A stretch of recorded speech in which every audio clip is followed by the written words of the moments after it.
Okay, let's go. Wicked, let's do it.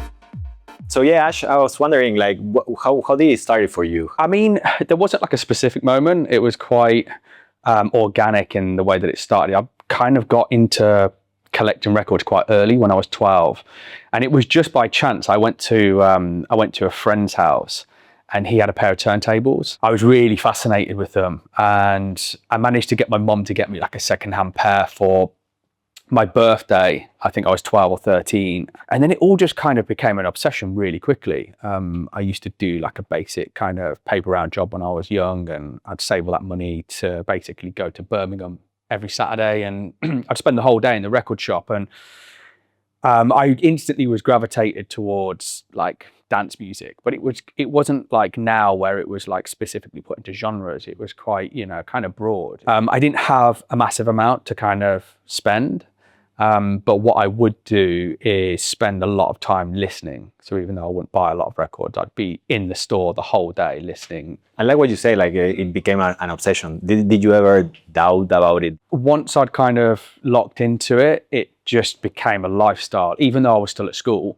But I would get up a few hours earlier and I'd mix before I'd go to school. And at that age, there was no rush. It was just, discover it. And I think at that time, it just felt like, compared to what my friends at school were into, and I wasn't that great at football as a kid, and I felt like everyone was into football, whereas this felt like actually this is something I'm into. And do you remember some of your first influences, like a few artists that influenced you back then and that you still listen today? Or? Yeah, I mean, I had quite a few CDs around that period as well. Some of the Global Underground CDs like Danny Howells and Sasha, and kind of the more progressive sort of sound. And have you met any of these DJs that when you were producers, that when you were young? I did a tour with Sasha in Australia, yeah. I can't remember what year it was. But yeah, it was kind of like one of those moments where I think we did 4 or 5 shows together: Perth, Sydney, Melbourne, and then on the last night we played at a place called Revolver, which is a really fun spot in Melbourne. He was playing the first set, but it was, 6 till 9, and then I think I was scheduled like 9 till midday. So I turned up. I think I took a bit of rest, and I turned up like kind of about an hour before I was supposed to play, and he was like, "Do you want to play together?" So I was like, 100%.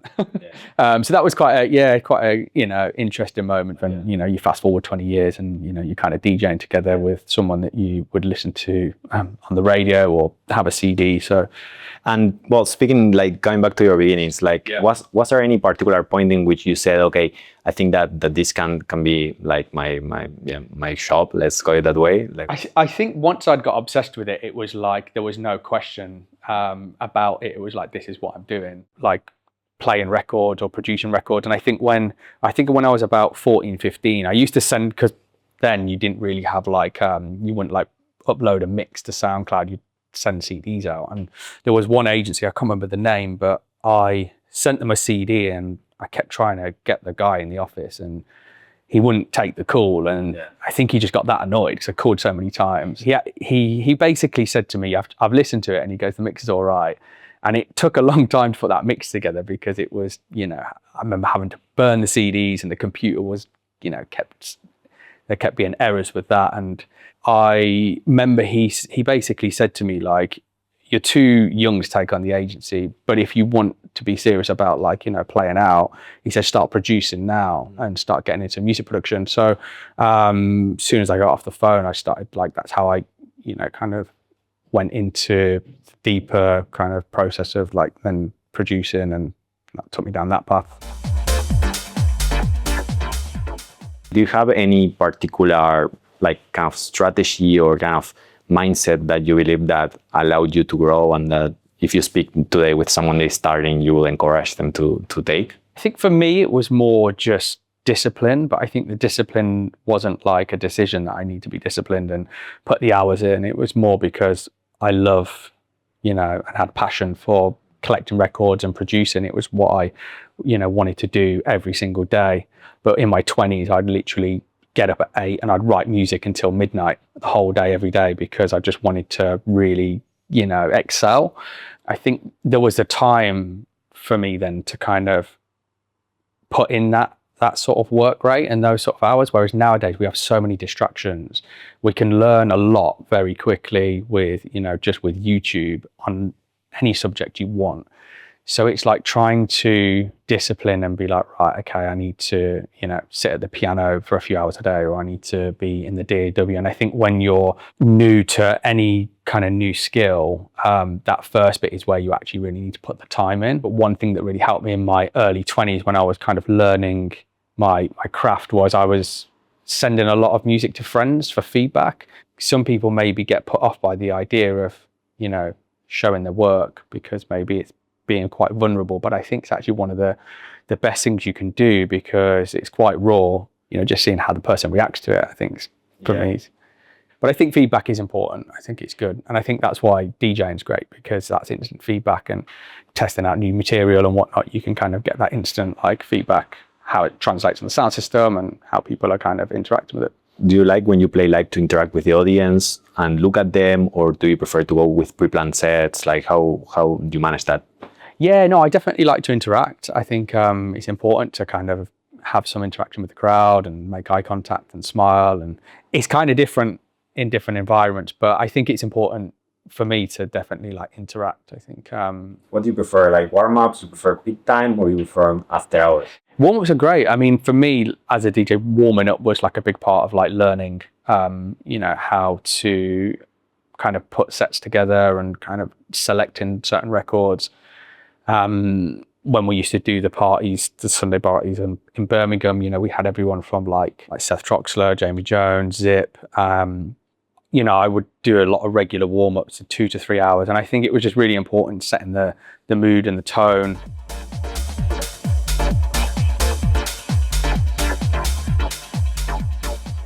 Actually, you brought us some records. You want to tell us some stories? Yeah, sure. Do you want to hear the record first, or do you want to? Yeah. Sure. All right.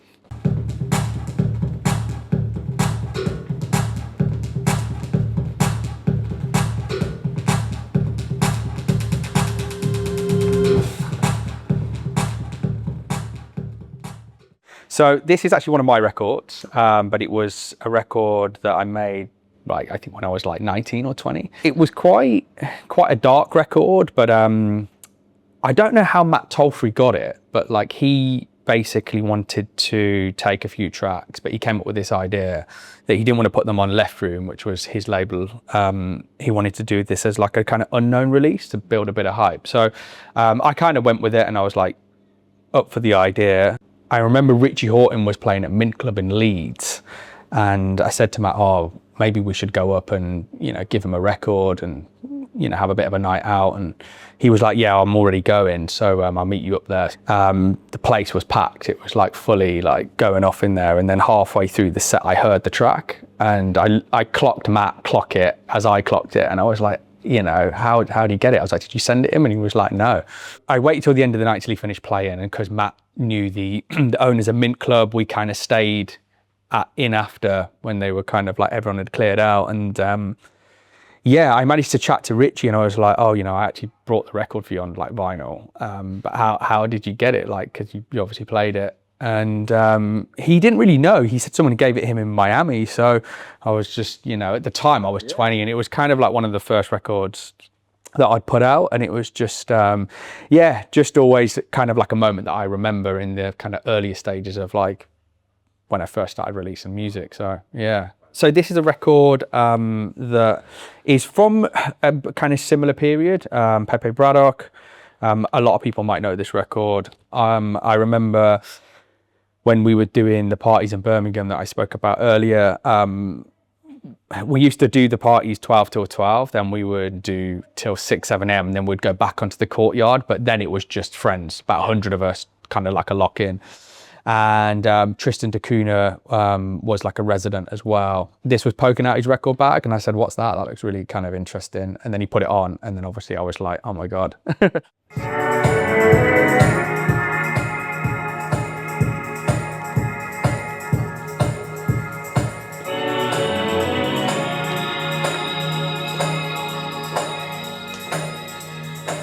Very good art.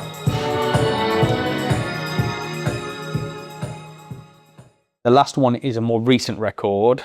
and this is by MPEGs on RAM Music. I played this last September at Panorama Bar. Yeah. And I just remember it's kind of like midway through the set. I did the 8 or 12 set in the morning. And yeah, I remember when this kind of dropped, they opened up the blinds, and yeah, it was just a good moment in the set. I mean, the whole set was a great moment, but it's always nice when the blinds open, and yeah.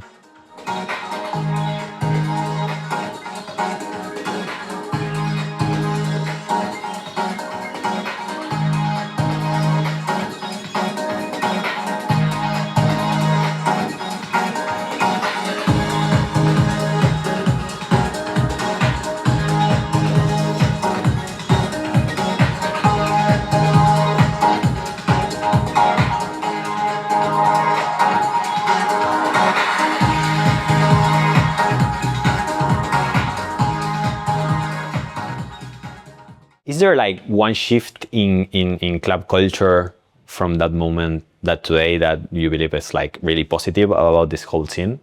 The fact that independent artists have, a lot more chance of being able to do what they want to do and like be successful as an artist, because I guess, social media in that way is really positive, because it's cut out a lot of like gatekeeping and, middlemen, labels, artists. They can put music up and it can take off in, instantly. So I think that's quite a positive.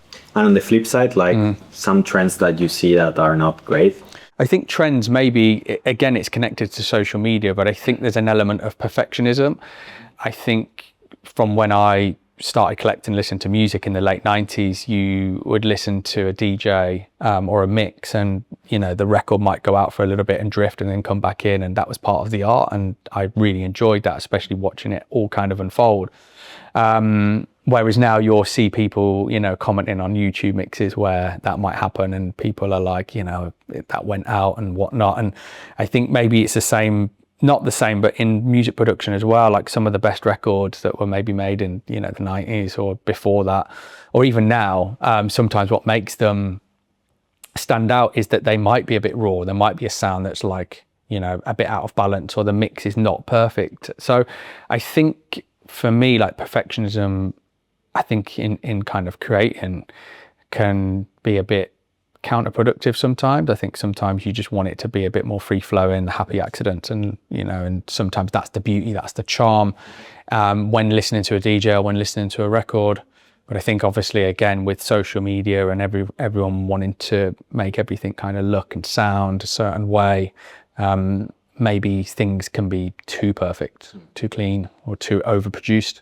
In general, in terms of like piece of advice to someone like currently getting into the industry? I would say like the difference of being inspired or like comparing. I think inspiration versus comparison, the two kind of like can like overlap. And I think it's great to be inspired by like what other people are doing in art and music or outside of art and music. It could be easy to compare a lot as well. So I think, my advice would be try not to compare too much. Use the inspiration, but do your own thing and be authentic with that.